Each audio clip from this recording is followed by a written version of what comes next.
With the 27th pick in the 2026 NBA draft, the Boston Celtics select Chris Cenac, the big man out of Houston. Locked on NBA Draft Night is brought to you by Indeed. Go to Indeed.com/podcast and get a $75 sponsored job credit. Need to hire? This is a job for Indeed sponsored jobs. Terms and conditions apply. I'm Wes Goldberg, joined now by John Corrales of Locked on Celtics. John, what should the Celtics know about Chris Cenac? I think at this point, it's that he's a little bit more of a project, but the big thing is that he is very coachable. He can project out to be a stretch power forward for the Celtics, even though he was more of a rim finisher at Houston. But I'm really struck by how much people emphasize how he likes to be coached hard, and being coached by Joe Mazzulla, that's a very important thing to have. And if he's going to accept that kind of coaching, then the Celtics will gladly push him hard to develop into the type of big that they need. I don't think it's immediate help for the Celtics, but I do think he can eventually step in. With the Celtics, the way they develop bigs, they have a very good track record developing bigs here, that he can eventually develop that jump shot, eventually develop some of the defensive elements that he needs to, a little bit more shot blocking, but the rebounding is there, the effort is there, and that's the most important thing.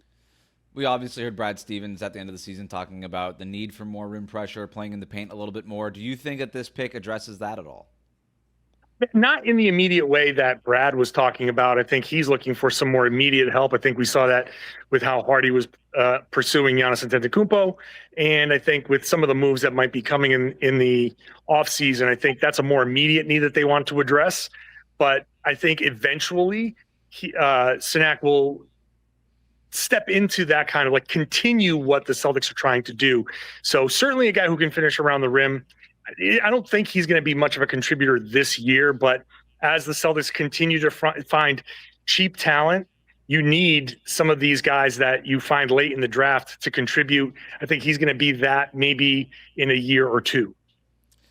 At the risk of making too much out of a late first-round pick, understanding that boards break a certain way, is there anything that we can read into the Celtics' direction with this? Obviously, there's a ton of questions around Boston right now with Jaylen Brown's future, but in general, their direction, is there anything we can read from this pick?